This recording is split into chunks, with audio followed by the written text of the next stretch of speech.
the thing what we're going to talk about today is I was actually going through and just kind of looking at all the research that's out there, and Oksana just did a bunch of research, and just it was amazing. And it was just really, really cool, all the stuff that's out there on leadership. So pretty much it's going to get kind of broken up in two things. One is we're going to look at this whole like kind of a crash course of leadership, like leadership 101. Kind of like what are the different styles of leadership, good, bad leadership, like all the different kinds of leadership there is. And then the second portion, we're going to look at personalities and how that fits into leadership, and how we as whatever our personality is, can we be a leader? Am I called to be a leader, right? Am I literally made a leader, or did God kind of make me a non-leader? So we're going to look at that kind of, and so the first thing we want to look at is the main point that I want to really, really get across is that the whole point of this like kind of lecture, seminar thing is the leadership style is a way in which a leader accomplishes his or her purposes, right?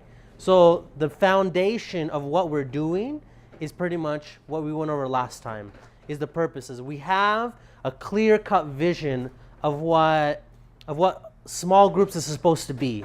Now we have a vision, right? We have a goal, and pretty much now we're going to say, how are we going to get to that goal, right? As a person going there, am I going to walk there? Am I going to take a bike there? Am I going to skateboard there? Am I going to skip there, right? And a bunch of people take different kinds of methods to get to the goal, right? And this is what this topic is about, is leadership style. Just because one person runs to the goal versus the other person takes their skateboard to the goal, the same thing happens, right? They reach the goal. And the goals are to worship God with other people, to disciple one another, to fellowship, right? All the goals that we went over last time. So now we're going to say, how can we get there, right? We want to get from point A to point B. And that's kind of, there's different styles in that. So we're going to start out with conceptions, pretty much what people think leadership are. So before we can talk about a topic, we kind of have to define the topic. What is leadership, right? And different people have different ideas of what leadership is. And so kind of letting you guys know right away, not all of these are right, or not all of these are good, right? We're pretty much just kind of going a full overview of leadership 101 type of deal. So some of these we shouldn't do, but some people think that this is what leadership is. So the first one is people think that leadership is pretty much just exercising power. That leadership is pursuing like an end, and you have to pretty much assert your power over someone else. So I'm more powerful than you are, therefore I'm gonna lead you and you follow me. So kind of like a submissive type of thing. And pretty much I'm more powerful, so I'm your leader. So that's kind of one way that what people think leadership is. The second thing what people think it is they think that leadership is, the whole point of leadership is to achieve some kind of high status. So I'm in leadership because I want some kind of recognition or some kind of status. And a lot of this research that's done about leadership has to do with like the marketplace, the workplace, companies and all that. But what we can do is we can pretty much kind of filter it into kind of church life, and we can filter it even more into small group life, and saying, okay, how is this a positive or a destructive thing in small groups, right? And if, for example, if we think that that's what leadership is, I want to become a leader because I want to achieve some kind of high status. I want to be, important. I want people to look up to me. A lot of people think that that's what leadership is all about, but obviously these two are wrong, right? They're not what we're supposed to do. The third one is people think that leadership is just being the boss. That leadership is overseeing some work of an organization and telling people what to do and when to do, and they pretty much, if they do it right, then you reward them. And if you don't do it right, then you hit them over the head with something, right? And people think that pretty much that's what leadership is. The definition of leadership is there's a boss and there's employees. And in small groups, that's not how it's supposed to be. It's not like I'm the boss, you guys are the employees. For example, if you guys are in my small group and you guys listen to me and if you guys listen to me, then I'll pay you with, the discipleship that I'm going to give you or something, right? But like, there's a lot of different kind of things that we have to define about leadership, so then we don't actually do it, right? Because sometimes, as we'll kind of go on more and more throughout this seminar, you'd be like, oh, that's what this one person does. And there's just like people's names will start clicking in your head, and you're like, I knew that wasn't right. I knew they're not doing it, and then it'll just start clicking, because not everyone, people kind of automatically do leadership, and they kind of do whatever they think is right, and then sometimes they do the wrong thing, right? So just being a boss over someone, that's not the kind of leadership we're looking at. The fourth one, and then, I don't know, you guys will see, today is going to be like bam, bam, bam, go, go, go, so we can cover a lot of stuff. But if you guys have any questions, or if you guys want to slow down at any time, just raise your hand and say like, hey, David, like, slow down, tell me, like, let's talk about this little point real quick. So the fourth thing that what people think leadership is task orientation. So pretty much leadership is getting the job done. And the point of a leader is he facilitates, fulfilling a task. The fifth one is leadership is taking care of people. Okay, now we're like getting a little bit more. Yeah, Stan. Are you naming all bad traits right now? No, these are just all the traits. Yeah, these are all of them, just mixed in. And so I'm not gonna say, like the ones that are really like, okay, like for example, just exercising your authority over someone, like that's not what we're called to do as Christian leaders, right?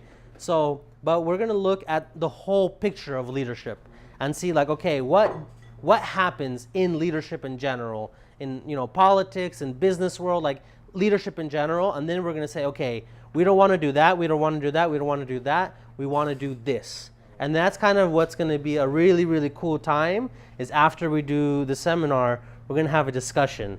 And pretty much some people like will say, hey, what are the wrong types of leadership? Like, and then, someone will say, okay, this one's off. But then there might be some where like, okay, we can sometimes use this one, but we can't, like, so that's what we're going to kind of discuss afterwards. But right now we're kind of looking at the whole picture of it. And so taking care of people. Leadership is looking out for those you lead and making sure that they get what they need. So it's like, okay, we're getting a little bit closer to what, servant leadership or what Christ-like leadership looks like, pretty much shepherd leadership, right? So taking care of the people or taking care of the sheep. The sixth kind of way that people look at leadership is pretty much empowerment. You empower those that you lead, and you pretty much you empower them to become leaders themselves. So the point of leadership is to raise up other leaders. And so as you can kind of see that like, okay, like I've heard a great leader tell me about this kind of leadership, and and so like it's not just one. Leadership is empowerment, or leadership is, taking care. There's a lot of good ones where leadership is this and this and this and this, right? So we kind of mix them together. So empowerment. The seventh one is what people think is leadership is providing moral leadership.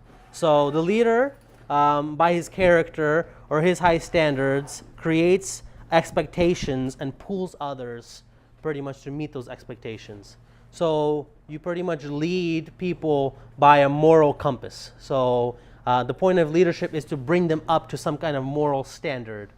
And then the eighth version is this is pretty much hits really, really home to, right here, because I'm not going to sit down right here.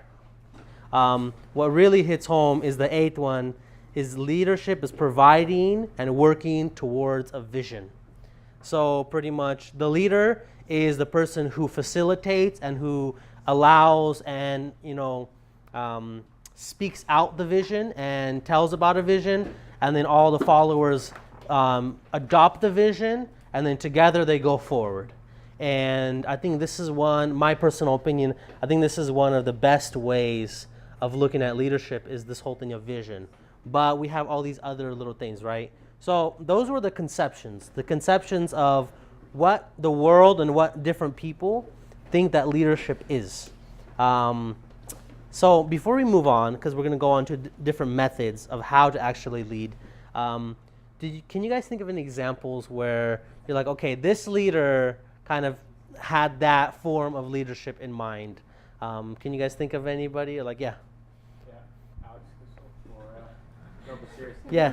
On the slide number 6, Uh-huh. empowerment. Uh-huh. That's like what he described himself as, and I think that's a good trait. Very good. He's kind of like a humble leader, and like raising other leaders up, more investing like Serge Kissel's talking about us, investing into us to raise up new and more leaders. Yep, exactly.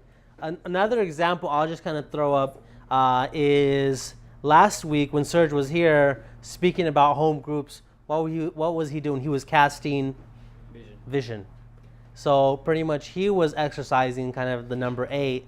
He was the visionary, and pretty much he's casting the vision and hoping that we catch onto the vision and follow through with it, right? And so what you'll see is there's going to be a bunch of these lists, and you'll see like you don't have to just be one of them. The best thing to do is to kind of have a hybrid of the best ones and then try to stay away from the bad ones, right? Because for example, Hitler, right? Was Hitler a good leader? He was a phenomenal leader. One of the best leaders of all of history. Was he a moral leader? Absolutely not. He was one of the most evil persons of all time, right?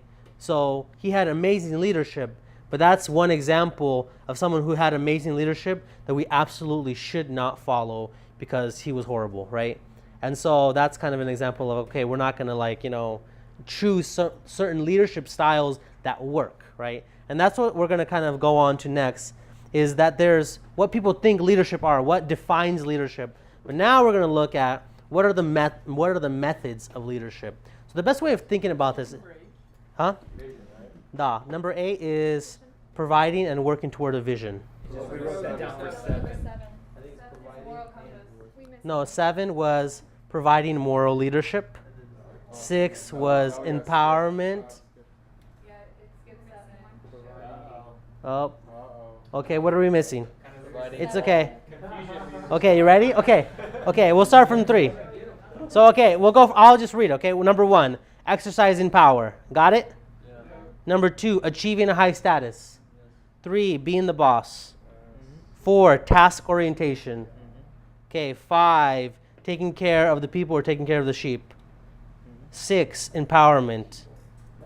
Yeah, do we have empowerment? 6? 7, providing moral leadership. So that's what we're missing. We're providing moral leadership. So the point of the leadership is bringing others up to a moral standard. So that's what some people think leadership is. So like being a moral compass. So pretty much being the moral compass, yeah. Exactly. That's a great way of putting it. Okay, we're going to move on. So now we're going to look at the best way of looking at this next step, because it's kind of a little bit interesting. There's methods of leadership, and then there's styles of leadership. And it's like, okay, aren't those the same thing?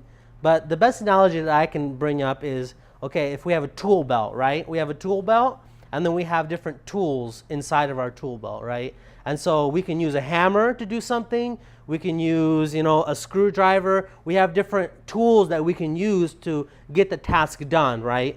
But then, so those tools are methods. So that's what we're going to talk about. We're going to talk about different tools that are used to accomplish some kind of task within leadership. Now, the thing after this is we're going to step back and we're going to say, okay, those were the tools, but what is the whole style of how they conduct themselves? What is their overarching vision, or what is their kind of the way that they do things? And that's kind of like how I like to think of the tool belt. Do we have a black tool belt, a pink tool belt? Do we just use a messenger bag? Do we throw things in a backpack, right? We can use the same tools, but we have different tool bags or different styles that we can use the tools in. Is that kind of like, okay, I think it'll make more sense as we go on to the next one, but I kind of wanted to differentiate right now because they seem really much like, okay, they're the same thing. Style and method, same thing, but they're kind of not. So we're going to look at different methods, and this is where it gets really interesting, is how leaders get things done. And so another disclaimer, not all methods are good, right? Not all methods are right. A lot of these methods work, and they work really well, but that doesn't mean that we should implicate them, right? That we should actually put them into use. So number one is a method of leadership is pure exercise of power. So it's pretty much my way or the highway. You don't like it, there's the door. Don't let the door hit you on the way out, right? And then we've seen this kind of leadership, and I want you guys to kind of think, don't like judge people, right? But I want us to think, okay, like where have we seen this before? Even in like, media and all that, like different things of like characters that we can kind of think of like, okay, this is where I've seen it happen. The reason why I want us to visualize a little bit is because I want us to visualize it so then we can actually put it kind of in reality and not in this like conceptual world. And so like we don't get there if it's negative. Or if it's positive, to picture ourselves there. You know what I mean? Okay, so pure exercise of power. The second one, and I think this happens unfortunately within the church setting, is political scheming. So the leader plays people off of one another and creates little groups within an organization or within, whatever kind of group. And it cultivates allies and it cultivates enemies, right? And then pretty much you kind of build like favors, with the allies, and I scratch your back today, but tomorrow, when I need some help, you got to scratch my back tomorrow, right? And so it's this whole thing of this political type of game. Now, the reason why politics is so successful is because it works, right? This method of leadership is highly, highly effective, but it's horrible, horrible, horrible, and it's really, really bad for the church. And it causes divisions, and it causes all kinds of drama, and we 100% should stay away from this, right? But we can automatically, I think we can think of examples, maybe even of us, of like, okay, I participated in some kind of political scheming to try to do my leadership, right? That's not the way of doing leadership. The other way is another tool, and this can be used, good or bad, is using relationships to get the task done, right? So the leader develops strong, positive relationships with all or most of the people, and then uses these relationships to steer people in the way that the leader wants them to go. And then the people pretty much do what they're asked to do because they like the person and because they respect the person, right? And so my kind of personal thing on this is it's good. This method of leadership is good, but it's not sustainable for the long time. Because what happens when, like everyone likes me, I'm the leader, and then tomorrow I have to leave, someone else comes in who doesn't have a relationship with that everybody, what happens to the task at hand? Everything kind of falls apart. When we think about small groups, if we build our leadership in this way and we use this, because pretty much we could use a lot of different tools, right? But if we use this tool all the time, this becomes kind of the foundation of what we do in small groups, is we pretty much try to get people to do things because they're our friends. What happens is if we ever have to like move on or, split the small group in two because it's getting too big, then a lot of the people pretty much are tied to you as the leader, and it's not sustainable. It may be sustainable for a couple months, however long you're there, but it's not sustainable for the long run. That being said, it's always, always good to be nice to people, because then sometimes, 2 o'clock in the morning, you need someone to do something for you, and pretty much you can, and so you guys know, you can only guilt trip people on the spiritual level for so long till they just like, get away from me. I don't want to hear anything else, right? So sometimes all you have to get something done, you need to get, you need to pick something up from camp that you left, and there's no one else to do it. And pretty much you call someone and say, the Lord needs your help. And then they'll say, okay, I'll ask the Lord, and when he tells me, I'll go help you, right? But sometimes the only thing that helps you is pretty much someone likes you. And they're like, not like likes you, but like someone's like your friend, and you've developed personal relationships, and they're like, you know what? I'm going to do it just because I'm your friend. And then they'll get up and they'll go and do something. So this is not something to kind of base your whole leadership on, but it's definitely a good tool to keep in there. and to use it once in a while, like a small little screwdriver. And it's like it always comes in handy sometimes. Okay, the next one, another tool of leadership is setting an example. So pretty much you do it. And a huge, amazing examples of this kind of tool is in the workplace, especially in the physical workplace. If someone's just, if someone goes, they automatically come on the job site and they just start going and they start walking around, picking stuff up, automatically the workers are going to be like, oh, I feel so weird standing around, and they're just going to go start picking stuff up too, right? So the person who goes ahead and actually sets the example. In a war, this was a huge example, is when the king was on the front lines, just doing his thing, fighting, being courageous, giving his life. He didn't even have to give a speech, right? He was just doing it, and all the soldiers just kind of followed him and did what they needed to do. Just pretty much set the example, do what you have to do, and then people will kind of mimic you, right? So when we think about, this is a great way of looking, is when we look at small groups, we think, okay, how do I inspire people to worship more passionately, right? Do I give a speech? Worship passionately. Just get down on your knees. You don't care who's there. And that doesn't mean worship loud, because if you're kind of a chill, quiet, mellow person, and you start, you're like, you talk like this when you're talking, but then when you worship, you're like, I'm gonna worship. It's like, okay, that's not real, she or he's faking it, But worship passionately. Whatever passionate looks like for you, do it, right? If you want to inspire people to pray more fervently, then you pray more fervently, right? If you want to inspire people to read their Bibles and all this different stuff, then don't tell people oh, I read my Bibles. But people will see, you have a good devotional life, and then people will automatically kind of just strive to become more like you, and you kind of lead by example. Good. So it's definitely awesome one. Another one, number 5, is persuasion. And this also is kind of like a double-edged sword. It could be kind of overused, but then it could be a very, very good tool. As the leader convinces the people through argument, reasoning, selling techniques, and other persuasive methods that the leader wants, and is in fact pretty much is saying that what the best course to do is they persuade people to do it. And I think this can be used, but if it's used to persuade the right thing. If you constantly use this tactic of leadership, I have to admit, growing up, I was very persuasive. And what's another word when someone always persuades people to do things? It starts with an M.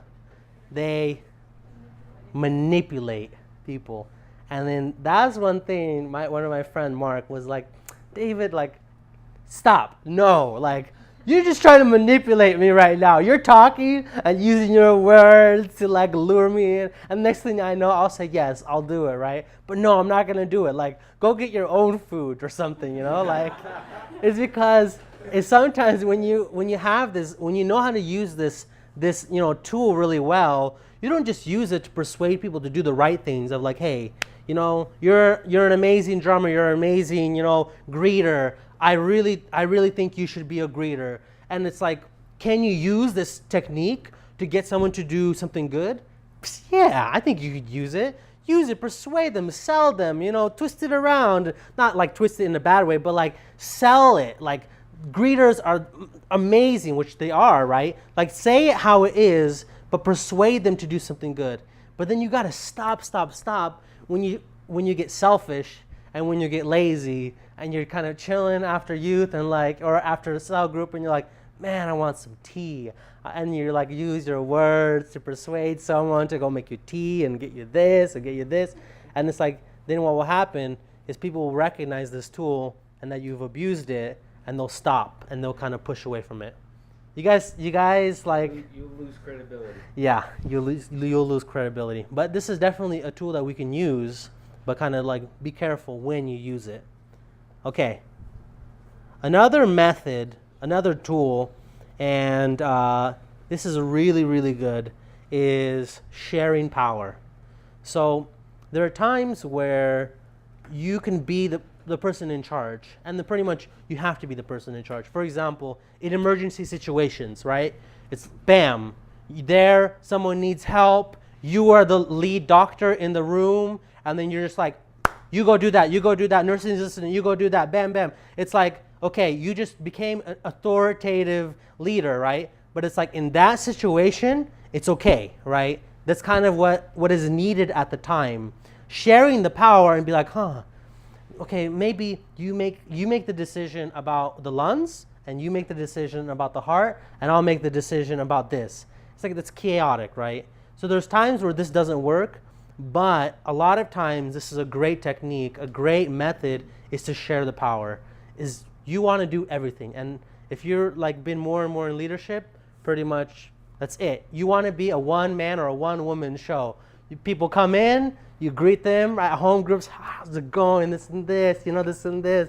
And then so after you greet everybody, you sit down, you get on the piano because you're an amazing piano player, and you do worship. You do worship, and then you pray, and then you're like, you take a breath and you sit down, and then you either turn on the message, or you do the message yourself, and then you lead the discussion. Okay, everybody, talk to each other. I'm going to go get the food ready. You go do all the food, right?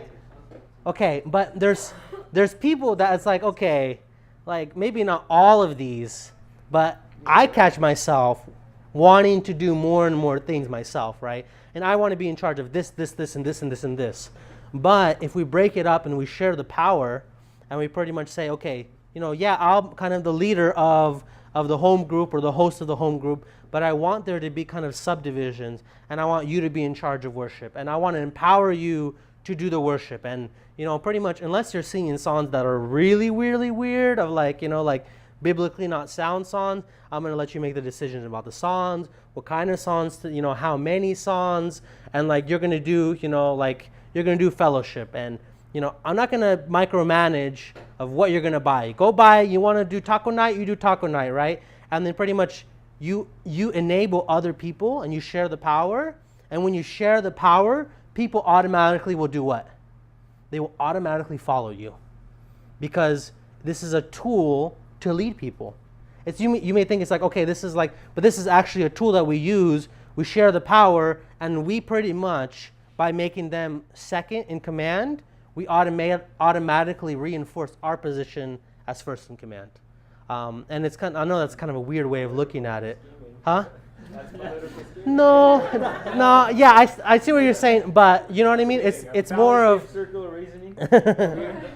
yeah. Empowerment, straight up. You're just empowering people, allowing them to exactly. make decisions, Yeah. and putting the ball in their court. But you see how this is a definition of leadership, like, okay, empowerment, but it's also a tool to lead itself, which is really interesting, right? That's good. Amen? Okay, we're going to move on. The seventh tool that people use is just sheer charisma. Some people, and this is more of a gift and not necessarily something that's really learned. When people say they're quote-unquote natural leaders, this is kind of what they're talking about. Is people have this tool that they have, is they're just kind of just really they're really captivating. People just like draw to them. Like they're like, who are you? Like, where did you come from? Why do you talk like this? And like people and they're so like active and they talk more with their hands than they do with their hands. You guys know people like that? And then like more and more, and then pretty much they don't necessarily need to try anything, but their own character, their charisma automatically draws people to themselves. And then they kind of that's kind of their tool, one of their tools. And this is, I think, just a gift. But if you don't have this, if you don't have that sheer charisma, don't be discouraged, because there's 7 other tools, and there's more tools than just these, right? These are just examples. But that's kind of one of the tools. And then another is number 8, which kind of goes alongside with our other 8, is involving the followers in a goal. This whole thing of a vision. And the leader gets the other people to buy into a vision and to try to adopt the vision as their own vision. And then, so pretty much, and there's different ways that they can do this, but that's kind of the tool, is to reinforce this vision. And once people buy into a vision, that's it. They will do the task by themselves without needing the leader to do it. And I think that's one thing that as small group hosts and as small group helpers, pretty much is really, really establishing what is the purpose of our small groups.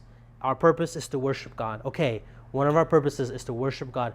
Everybody, let's go. Let's just focus on God and just kind of like put our blinders in and just worship God. And then when you kind of reinforce that this is our purpose, then people will automatically, they'll come and you won't have to like reteach them of like, God, come on guys, just, you got to worship, you got to. And so when you really, really drill that vision and really allow, and one way to allow to make it their own is show it in the scriptures and say, look, you know, God says here to worship, God says here to worship, God says here, and it's like, okay, and people kind of buy into it and they believe it, and then when they get down on their knees to pray or when they get, you know, sit down to worship, they really do it themselves. Another would say like, hey, one of our main goals is to evangelize. Come on, guys, you guys really bring your friends, really let's maybe go out and do something as a group so it's a little bit less, you know, scary. And then if you really just kind of, rather than talking about the task, talking about the vision of what we're supposed to, like our goal is evangelism, this is what we're called to do, then people will say, you know what, I had this great idea this week of how we can evangelize. And then bam, look, you have one of the members of the small group bringing ideas to you. It's not necessarily flowing down from the leader to the people, but because you've instilled this vision into them, they themselves are starting to have their own ideas. They're like, what if we worship God this way? You know, God says that we can worship God, you know, through giving. Like, what if we like, you know, like, and people will have their own little ideas that they have, and then bam, you're accomplishing your goals as a leader. You're an effective leader. The best way of thinking about, am I effective? Am I accomplishing the goals of small groups? If you accomplish all the goals of small groups, you're phenomenally acceptable, like, phenomenally successful leader. You could even write that down. If you, to be a successful leader, pretty much you have to accomplish the goals. And if you're accomplishing them, then that's kind of your rubric. And so sometimes when you think, okay, you know, man, you know, small groups didn't go, you know, too well, or 6 people showed up. We had a small group when I was in high school, which was only 8 people. So there's this one time when me and the other leader showed up, so it was 2 people. So, and we still had small groups, you know? And so don't ever allow less people to discourage you. You may, even when you're feeling discouraged of like, man, people are showing up, people aren't, just remind yourself, am I accomplishing the goals of small groups? And if you can answer yes to all 5 goals, that's it. Stop, you know, feeling sorry for yourself. Stop, you know, being sad. Keep going on, because we're going to be proud of you, and I 100% believe God's going to be proud of you. But if you have 50 people, but you're only accomplishing 2 of the goals of small groups, then we're going to get after your case. And we're not going to care that there's 50 people, because all you care about is worship and fellowship. And everything else, you know, you throw out the window. That's not going to be a successful and effective leader. You guys see what I'm saying? Amen? So why are you laughing, Roman? I don't know. Okay, we're gonna move on. But does anyone have any kind of comments before we kind of move on?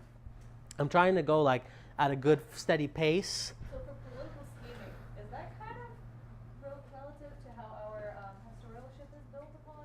Where we have the senior pastor, the pastors, and the deacons.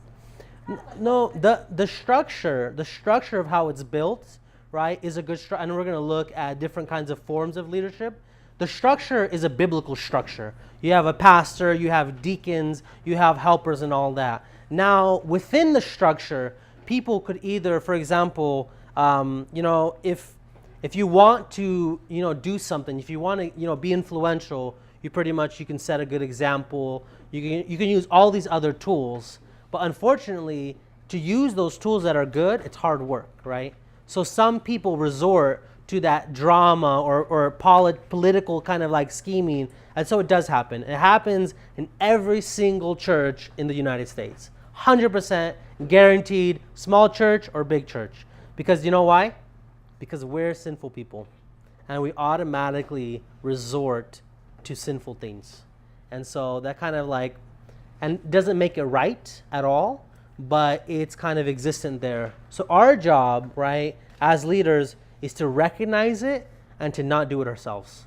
Because if we don't do it, and then later on, what happens if we don't do like bad leadership style and bad leadership methods, then the people in our small groups won't do it.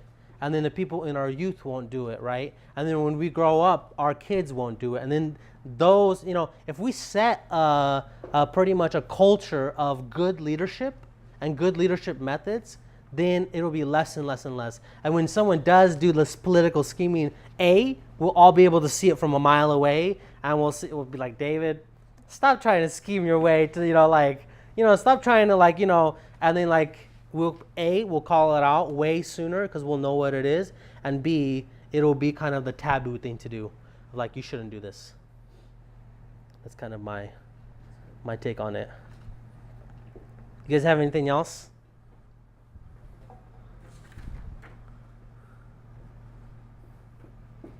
Is this good? Good stuff? Okay, let's keep going. So then my goal is to do it fast so you guys aren't, hearing all this for such a long time. And then you guys can go home and read through your notes and regurgitate it. Styles. Now we're going to look at styles of leadership. So like I was saying, this is like the tool belts or the satchel or the purse, right? Like different styles that people have. So the first style, and not all styles are right? Are the right ones to have. So before I start, there's going to be pretty much, it's just kind of like anything. It's looking at, a bunch of mess and trying to categorize it, right? So this is kind of what these 4 categories are. If they look at all the different leadership and they say, we think that pretty much all the different leadership styles fall into these 4 different categories, right?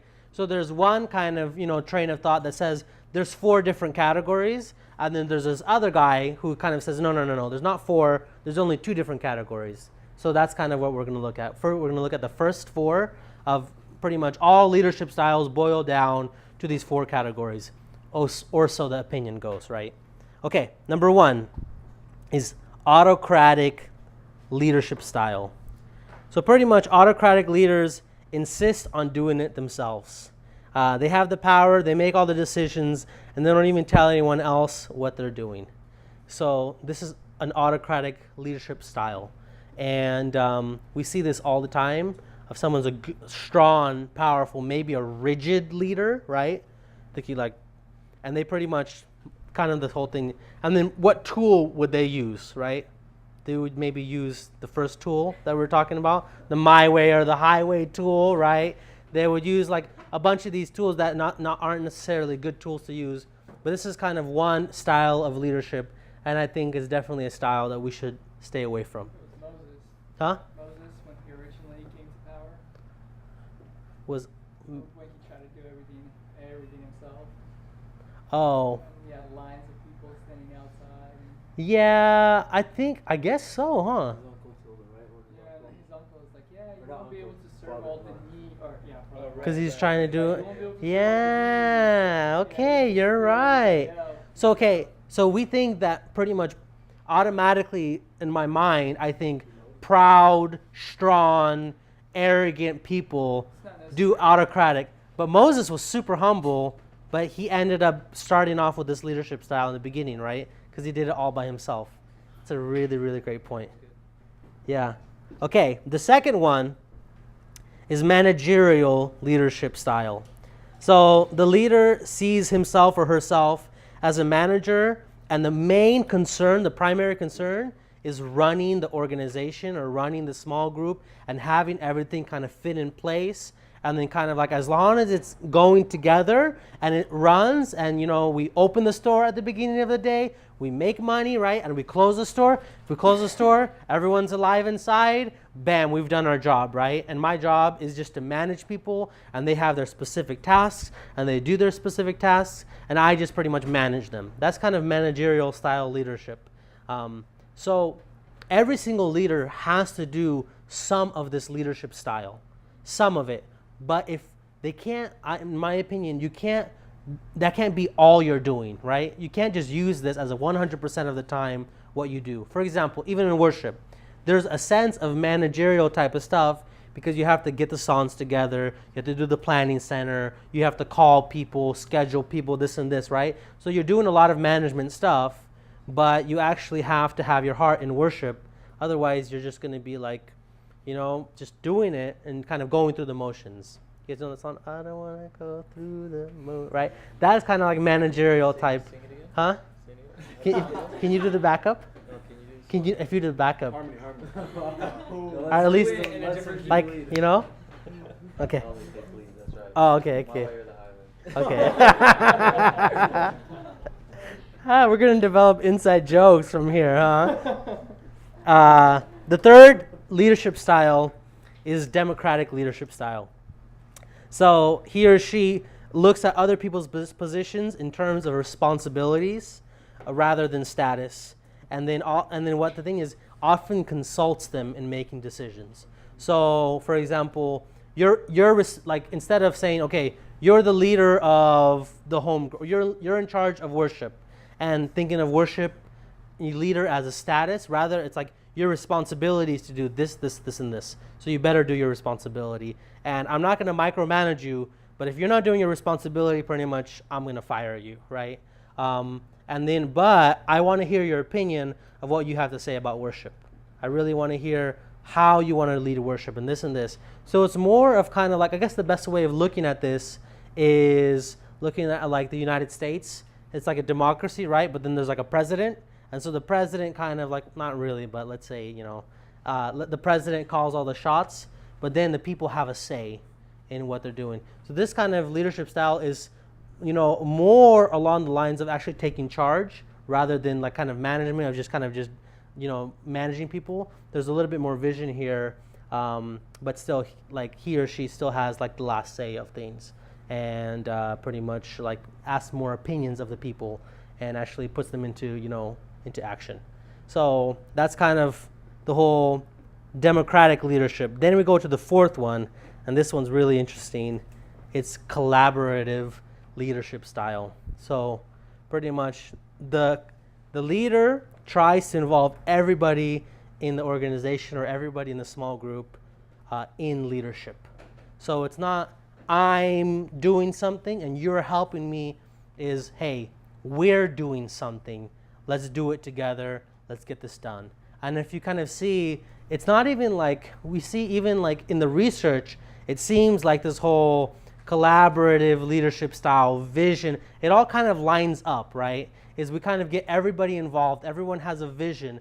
We kind of give everyone tasks. And I think that this kind of leadership style probably fits a lot better for small groups, is kind of having a more collaborative leadership style and saying, hey, we're all doing this together. Let's get this done. Let's accomplish the goals that we have for small groups. Let's be intentional about, having relationships with one another. And then pretty much everybody kind of owns it, right?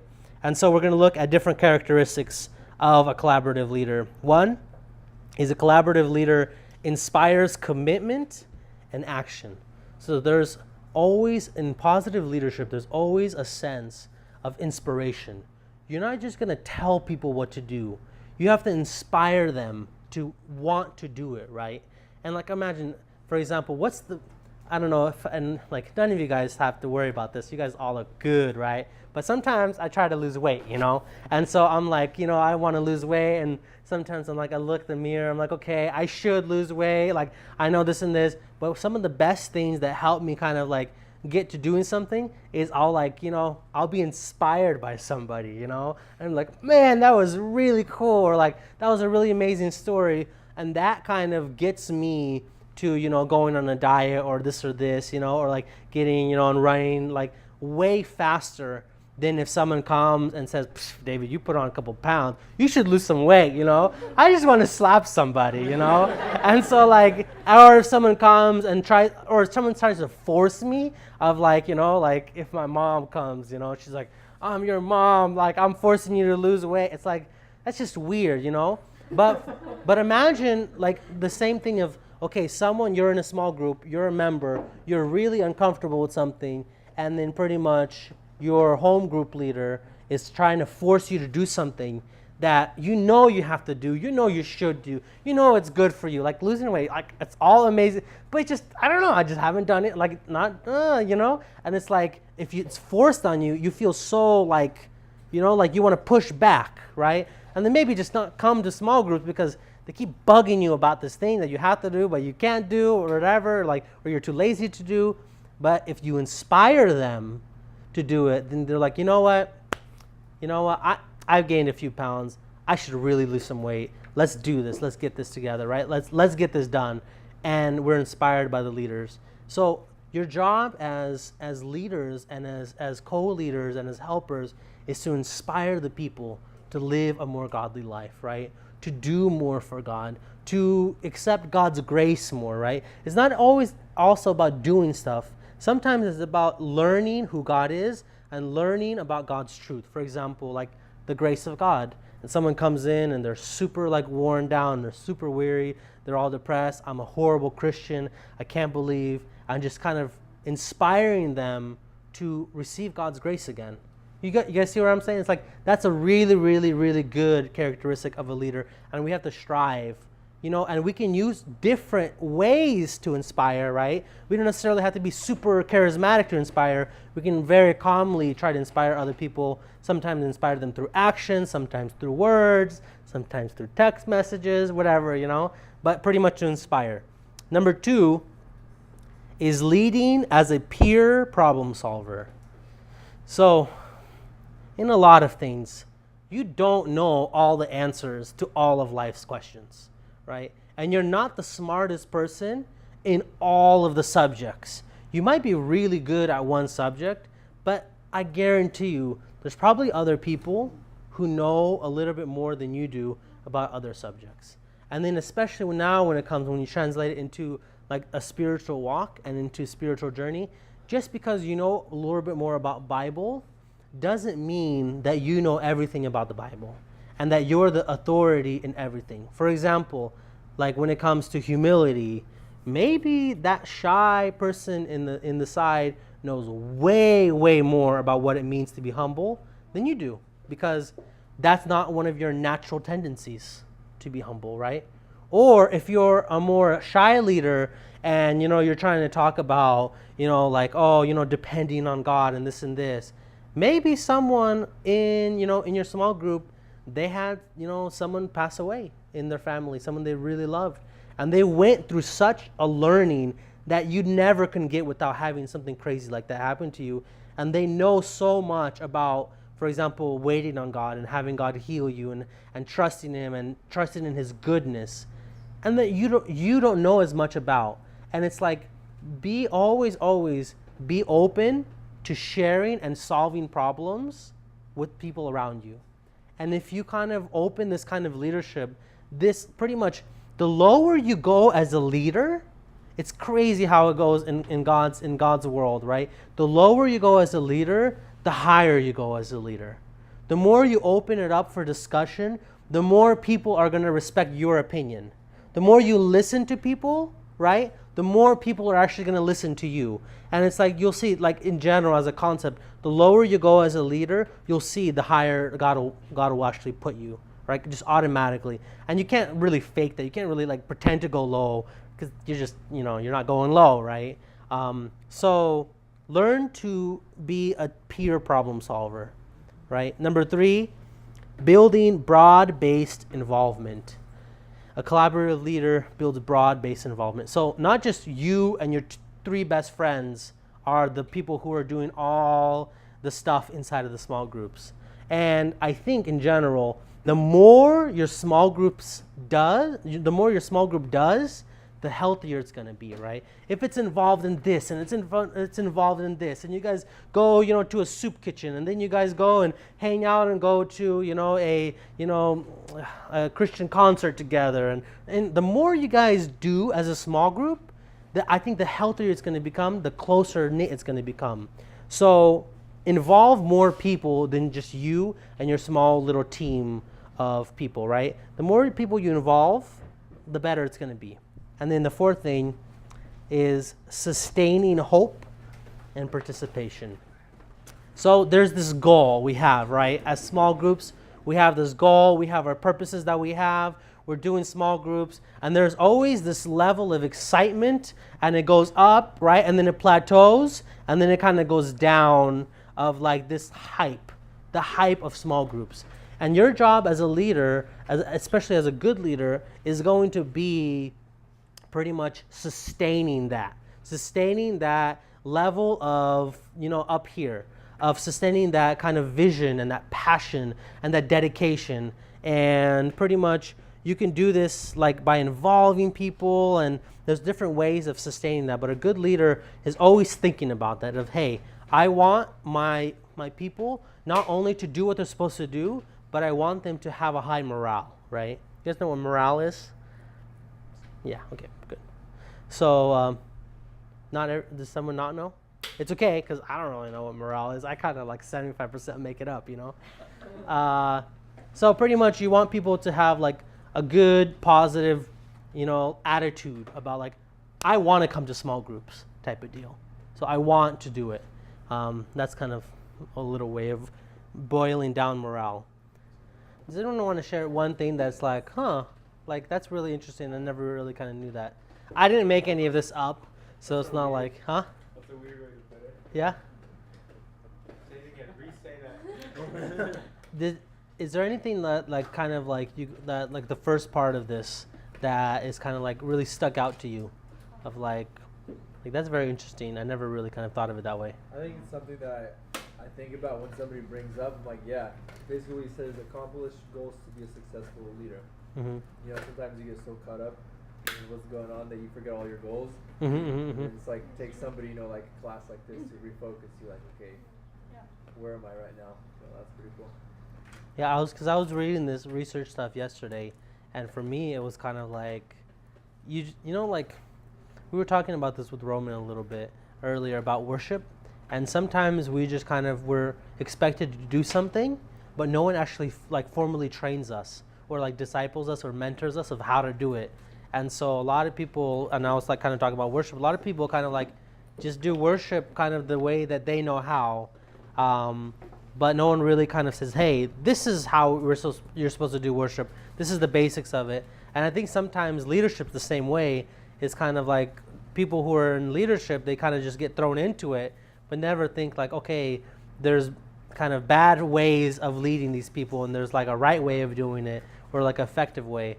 And so I was like, kind of really made me reevaluate my own kind of leadership and how I do things. And sometimes like some things are like, okay, red flag, don't do this because it's manipulative and it's kind of mean, for example.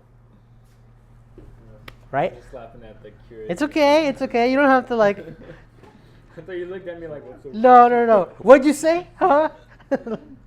Actually, I wanted to add on to the people lead in different ways.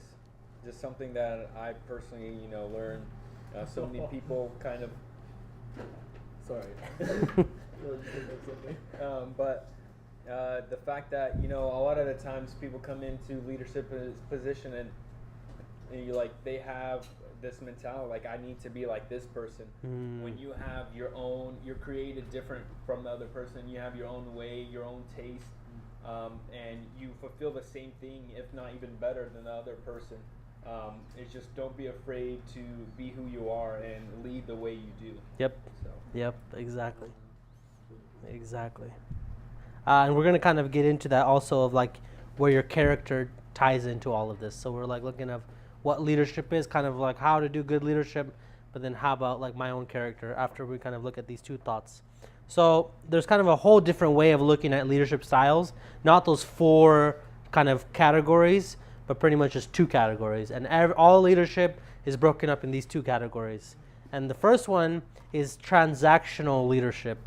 So like if you look at this transaction, right? Transaction. So pretty much the way it's talking about is leadership is pretty much a series of transactions or a series of payments. So for example, I'm your boss and I'm going to pay you with my leadership and with my guidance and with my advice, and if there's like money involved, with money, and then you're the followers, you're the members, and then you are going to pay me with doing hard work and accomplishing your task or whatever, right?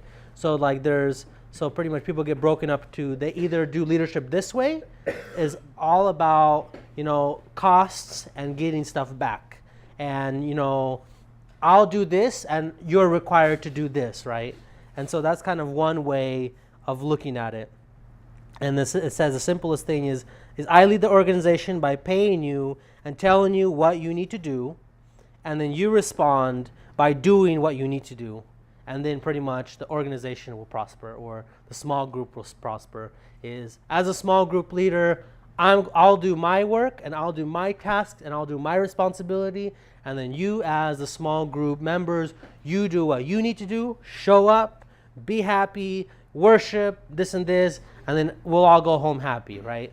And obviously this is kind of not a good way of leadership, but unfortunately some people look at ministry this way, of like, I'm doing what I'm supposed to be doing, so why don't you just suck it up and do what you're supposed to be doing, right? Totally not the right way of doing it. The second way is what we're more striving towards, and that's transformational leadership. So it looks at the leadership differently. It sees a true leader as one who can distill the values, hopes, and needs of the followers into a vision. And then again, we see this whole thing about vision, right? Pretty much it takes everything you need as a member, and it says, here's the vision, and then it encourages and empowers people and the followers to pursue that vision. So the leader says, here's this vision that we need to follow, and then encourage and inspires you to follow that vision. And so pretty much a kind of way of kind of comparing the two is transactional leader thinks about improvement, like improving, reaching more people, or having the company make more money. That's the goal, right? That's the goal of it. We all work together to like get bigger or get better, right? And a lot of businesses are kind of like based on this kind of leadership. But transformational thinks more about changing the world. And even if it's a small little step at a time, right? And that's what we want to be as small group leaders. We want to be we want to be transformational leaders. We want to change people's lives. We want the people who come into small groups, we want them to come in, broken people, hurting people, lonely people, and then we want them to be transformed by the Word of God, be transformed by worshiping God, be transformed by discipling, right? Be transformed by, having fellowship with them, and then they leave the home group just vibrant, amazing, hopeful, restored, healed people. And so that's kind of our vision. Da. Sorry. No. If you could slow, like, give me a second to write it down. Just write it down. Because I'm like writing, and then you say some important stuff. I'm like, oh. Yeah, I'm not a fast writer. It's okay, yeah. Or I fast, it's very slow. No problem. That's what I'm saying is, so pretty much, you want me to kind of repeat some of that stuff? Or just kind of give you time? Forward, it's okay, just going forward. No. It's always good. Thank you for being, open and honest and brave enough to say, hey, slow down, because that's exactly what we'll do. Is because this is kind of a really, really important part, is this whole transformational leadership type. And that's pretty much what we're called to do as home group leaders. And if we think in this way, and we put everything through that filter of our job is to transform people's lives, and not only transform people's lives, but also transform our church, our community, the state, the world, right? Then we'll look at people way different, right? If my goal, right, my goal is not to get something from you, right? You come in, and then it's like, okay, what can I get from this guy? He could be the usher, okay, all right, I'll be nice to him, right? Like, there's something he can pay me, right? Like that whole transactional type of like view, but rather if my goal is to, instill love and instill discipleship into him and have him grow, right? And that whole thing of like empowerment, have him rise up, become a leader, inspire him, then pretty much whether someone's weird or, kind of like annoying or whatever, because you're going to have a bunch of different kind of people that come in, you'll have way more compassion towards them, way more patience towards them, because your leadership style is the right one. Amen? Okay. So let's go in. This is going to be the fun part. How do I fit into leadership? Okay, we talked about what leadership is, this and this, but how about me? God made me super individual, super special. How do I fit in? And the first thing I think that like every single person should do is at home on your guys' own time, because this takes a good like 30, 40 minutes, do a personality test. A good personality test. There's different ones. There's one called like Myers-Briggs. There's this DISC test, right? This DISC one is pretty good. It's really cool. There's other ones that categorizes people like in like, monkey or tiger or whatever. Like but they pretty much all do the same thing. And there's usually 4 categories, and you're kind of like a percentage of how much you are this category. So I'm a really, really D, or I'm really, really I, but not this and not this, right? So it's not like, the best way of looking at it is not one person is like all C and that's it. That's like, no. You're like kind of, you have a little bit of C, but you have a lot of D, and you have like a little, and so there's a combination of all these different stuff. Now I'm going to explain a little bit of what I'm talking about. What are these D's and I's and C's, right? So pretty much, we're going to look at this one first. It's super simple, and then we're going to kind of go into that one. It's kind of a cool little test that that categorizes people and people's personalities into different categories. And so if we look over here, some people are more task-oriented, right? Some people are more people-oriented or people-focused. Some people are like, it's all about getting it done, right? And some people, it's all about relationships, And then like both, and this is the one thing from the get-go. Not one person or one personality is better than the other. They're different. They're just different. And if you understand your own personality, then you'll be like, oh, okay, I need to work on this and this and this, or this is what I'm really good at. I never thought I was really good at that, right? So it's really beneficial. But if you can start seeing other people's personalities, then you'll know how to talk to them. And you'll know what makes them angry, and you'll know what makes them excited, and you'll know what makes them happy. Okay? And you'll kind of like see what I'm talking about the more we go on. Okay, so some people are really task-oriented. Other people are really people-oriented. And then as a personality, some people are really active or outgoing, and some people are really like reflective and kind of reserved, right? And then there's kind of all in between. So there's people who are task-oriented and they're active. They're called dominant personality. So they're just like what you think of like, the stereotypical, like leader, like, let's go, like that's kind of like they're about, getting it done, winning the war, and they really want to go out and they do a lot of stuff, right? Then there's people who are very active, but it's not about the task at hand. It's more about the people, right? And these people are really, really social butterflies, social bugs, They talk, and they like to build relations. It's all about relationships, relationship, and they just relationships, and that's like that's more of like, they're called influential people, because they, by definition, know how to talk. They probably have that tool belt, of like persuading people, because they like know how to talk and stuff. And then so they're way more people focused. Then we have this group here. So this group is they're people focused. They want the relations. They want to talk about people, but they're more introverted, right? They're more introverted, but it's more about the relationship, not necessarily about the task at hand. And these are the people that are called steady. That's a good one, right? Steady people. So these are the steady people. And then there's this one. It's all about getting the task done, but they're more like mellow people. And these are what people are called compliant or conscientious people.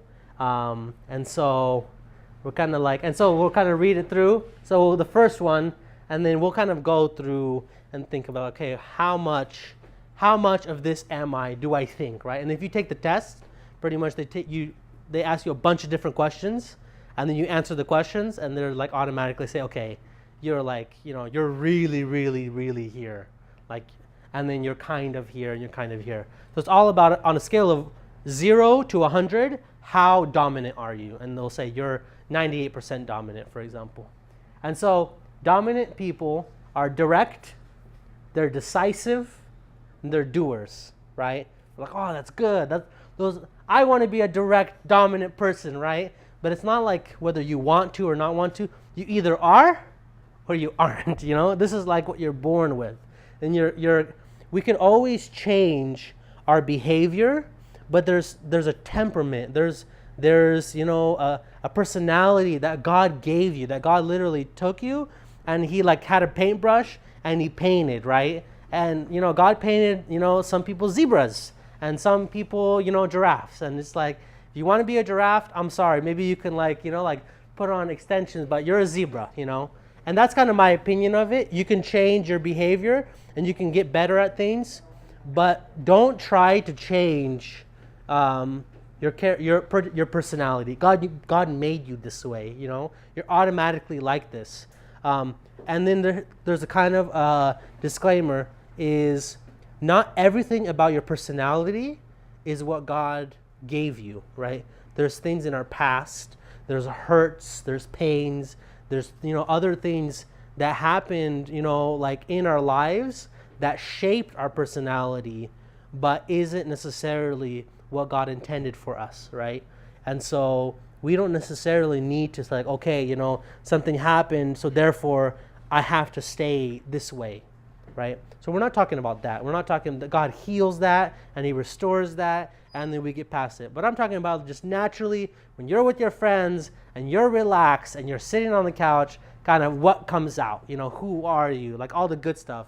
And that's kind of, you usually are a huge weird mix of all these different things. So that's really cool, right? Dominant people. But there's a negative side to this personality is they're kind of domineering, there's those they can become authoritative and they also could be demanding, like you have, they kind of like manipulate people to follow them, right? Okay, influential people. They could be very inspirational, very interactive, very interesting people, like very interesting people to be around. On the negative side, they could be impulsive, right? Like, that's a great idea, and then not necessarily like think everything through, right? And they could be irritating, like just stop, And people tell me that, like, hey, just stop, David. And then steady people, stable, supportive, sincere. Man, if you think of those character traits, stable, supportive, sincere, you think automatically, that's an amazing leader right there. Always on time, always coming to home groups, always have their, your lesson ready, always, sitting down, they're talking to someone about their life, they're genuinely thinking about them, genuinely looking into them. And you may think, okay, I'm this, I'm way, I'm 100% this, and like 20% this, and 30% that, but I'm like really, really this. Does that mean that I'm not a leader? If I'm below this right here, does that mean that I'm not qualified to be a leader? But if you're stable, supportive, and sincere, huge, amazing qualities for leadership. So 100% you could be a leader. On the downside, they could be slow, right? Not slow like, ooh, but like slow, like take their time in doing stuff. And then they could be sensitive, right? Because they're people focused, so they're really about relationships, but they're more like introverted, so they could take things to heart. So a little side note, if you know people who are here, right, this is really the personality trait. If you're ministering with people and people are in your small group, it's not about who you are, it's recognizing who the members in your small group are, right? If you have people who are here, who are really amazing, supportive, and sincere, but they're sensitive, then maybe you shouldn't make that fat joke about them or something, because they might take it the wrong way and they might get really hurt about it. And then where maybe this person, will throw a spoon at you, but, they won't take it personally. This person won't throw a spoon at you because they're very sincere and courteous, but they might hold a hurt grudge for a good week or two, So kind of like keep that in mind, right? Now this side over here, cautious, careful, conscientious, right? So very good too. They're cautious, so people are pretty much, this person is like, let's go, and this person's like, whoa, let's think about this, like we're like, if we're to get this done, maybe we should have a budget, maybe we should plan this out. Maybe we should have a 3-month plan, right? And then maybe the little things right now are like, oh, maybe I'm a little bit of this, careful, right? Kind of plans, things are kind of lined out, A, B, C, D, right? And conscientious of things and other people, right? So also, what if I fall into this category also a lot? Can I still be a leader? Absolutely. But also, it might be a good idea to team up with other people who aren't your own leadership style. Maybe you should have someone a little bit more on this side as maybe your helper, right? Because they're young and they're not ready to be a leader, but maybe they could kind of give you a kick a little once in a while, be like, okay, we're ready to jump out of the boat. Like, we've built this thing 3 times over again, like it's ready to go. So that's kind of the downside. They could be calculating. So in the sense of they think through everything, and should I talk to you? Should I not talk to you? Because it might not be worth it, right? Because we're not going to get anything done and there's no point of talking to you. So they could be calculating and they could be condescending. So they're like, not all shy people are, nice, sincere, bubbly people, Some people are shy, but they're kind of like, I'm better than all you guys, so I don't need to talk, So, which not you guys, but that's one of the things that, that could be happening with people who are in the S. Okay? Pretty much this side, we'll just kind of read through the little things, and then we'll kind of move on to our next thing. So think about it. Strengths, comfortable in leadership of dominance, comfortable in leadership role, problem solver, can make tough decisions, not afraid to confront issues, so they're confrontational. So they're not okay. They're okay with coming up and saying, hey, that's not cool. And they'll do it in front of everybody, and they're not scared to do it, And so not afraid of confrontations, and sees change as a challenge and stays focused on the mission. So very goal-oriented, and if you need to change something, let's do it, right? Okay, and then limitations, all that stuff, right? Influential people, strengths, always available for others.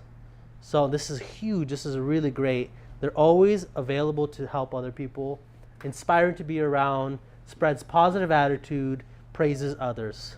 So people kind of naturally help instill vision and positive attitude into other people. So if the next time you think of someone and they're like, da da da da da da da, and you're like, and you're over here and you're like, stop talking, you're so annoying. Think about it. Okay, maybe this person, is already doing a huge major, help to my leadership and helping to spread the vision and spread everything that's good.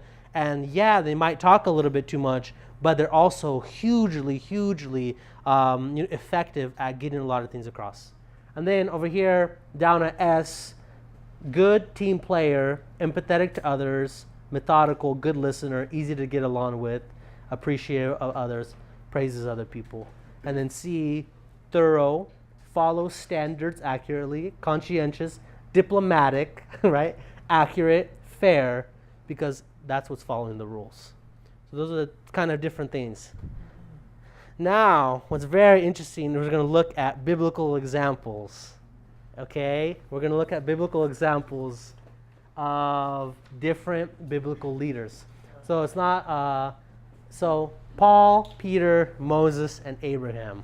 Okay? So we think, okay, in order to be a leader, I have to be really dominant and, maybe this and this. Paul, right, was really high on the D, right? Really high on the D. but he was really low on the I. So he wasn't like da-da-da-da-da-da. He wasn't like that, you know. He was way low on the I, like below average on the S, and then above average on the C. So this is kind of like this little weird graph. This is kind of, everyone has their own little graph. And you see Paul was an amazing leader, right?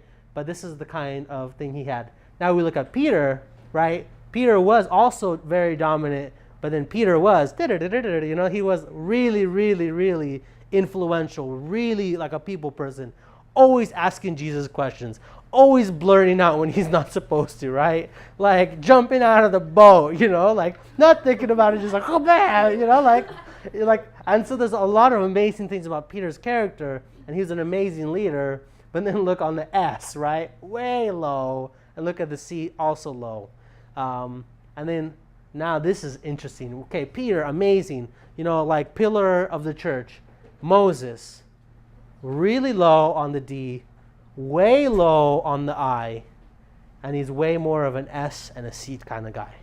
Moses, right? Moses was an amazing, amazing leader.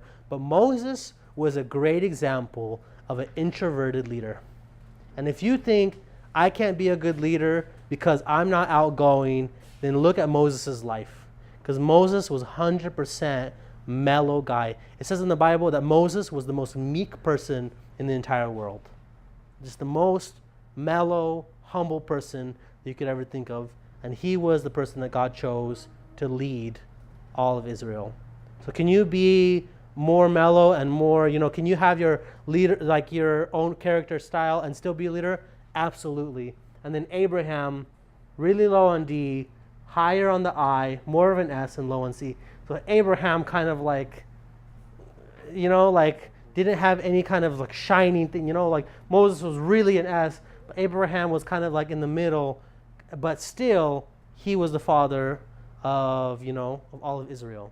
So an example of biblical leadership. Okay, now the question arises, do I need to change my personality?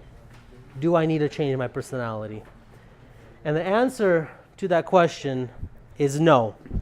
You don't have to change your personality, but you might have to work harder on some things than others because you naturally have strengths, right? Your personality naturally has strengths, and naturally has weaknesses.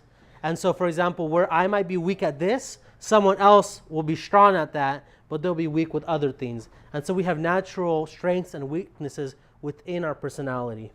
And so, okay, for example, if someone's naturally a patient person, right? I'm naturally a patient person, so I'm good with that. And patience is needed for leadership, but I'm not naturally an outgoing person, right? I'm very patient, listen to people, but I'm not outgoing. So one of the goals of our life and of small groups is to evangelize. And so this could be a really challenge for us, right? So the question is, okay, it's not in my leadership, so that means that I shouldn't, you know, have to work on it because that's not who God made me, right? Wrong, right? We're supposed to do what God told us to do regardless of what our personality is like. It just means that I have to work a little bit harder than the person next to me when it comes to being outgoing.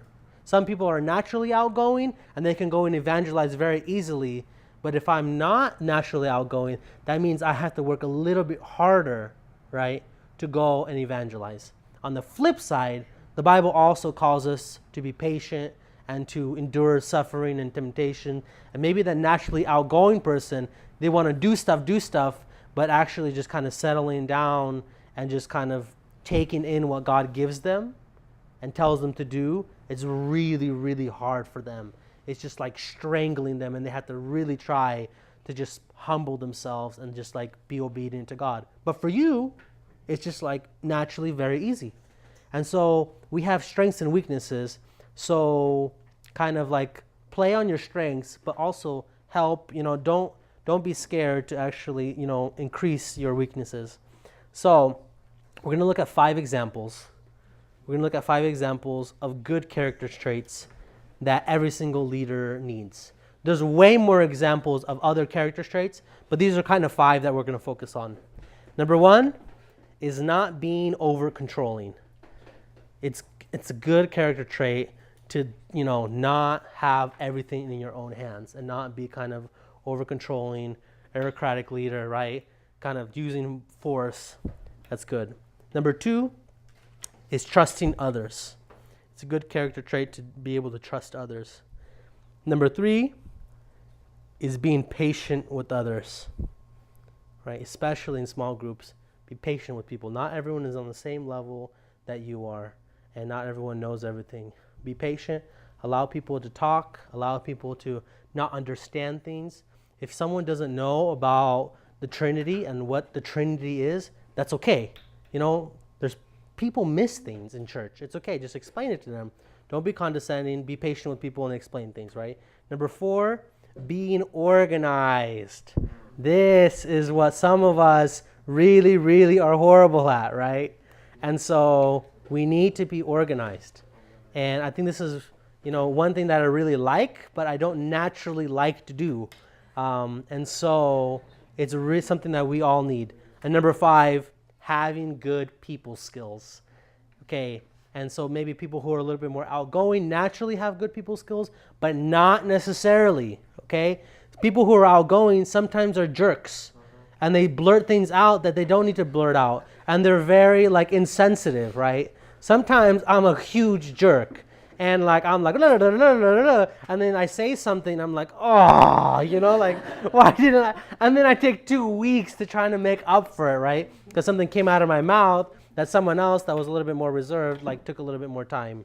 Okay, we're gonna, we ran way over time, so we're gonna go really fast.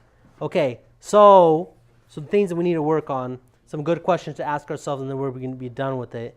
Number 1 is, how great is my need to be in control? So when it comes to being controlling, is, for example, I'm gonna ask a couple questions, and you're gonna kind of think about it and grade yourself of how you're in control. When you're in a car, are you uncomfortable if you're not driving? Would you let someone else order for you in a restaurant? If you're teaching a class, would it be a lecture? If you, is there a right way of doing most of everything? Right? And if you're okay, and automatically you kind of think, okay, am I kind of a controlling person? Number 2, the question is, how willing am I to trust others to do their jobs? Right? And some of the questions are you uncomfortable delegating your work? So that, for example, do you try to do everything yourself? Do you tell people exactly how to do things, even when they have experience doing them? Do you think supervisors should spend a lot of time checking the work of those that they supervise? And this is kind of an indicator of whether you might, be able to trust people more a little bit. How patient am I? If someone is having trouble doing something, do you let them do it? Do you interrupt with your comments before others are finished speaking? Do you want the discussion to end because you want to do something else? And that talks a little bit about patience. How organized am I? Can you almost always find whatever you need without having to search for it? So if you can't, you're probably not that organized. Is your desk clean? Are your files alphabetized and orderly? Are your books alphabetized? Do you have a place for nearly everything? Is your appointment book readable to anyone else but you? Are you always on time? And do you hardly miss appointments? And that talks a little bit about organization.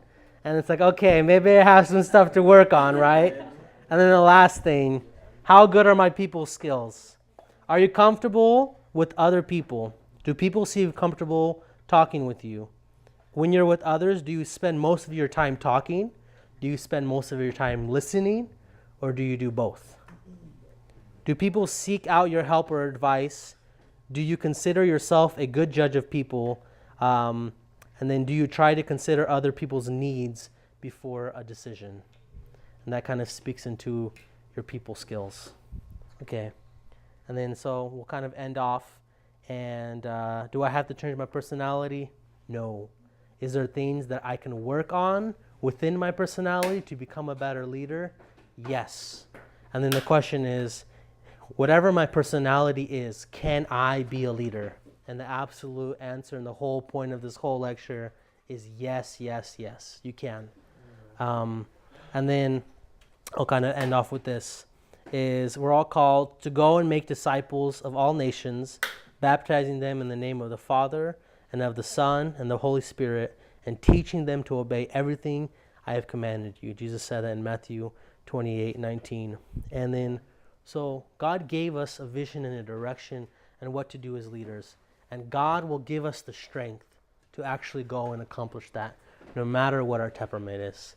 So I really encourage you to really kind of like dig into really who you are as a person, what your leadership style is, and then just however you go about it, make sure that it's godly, make sure that it goes according with the Bible, and then just to do it. Don't be scared to do things. As long as you get from point A to point B and you help others follow Christ and lead them to Christ, if you want to run. If you want to, take a skateboard, take a skateboard. Do your leadership style, but build and expand the kingdom of God. And I really believe that everyone here is going to do a really amazing job. Amen.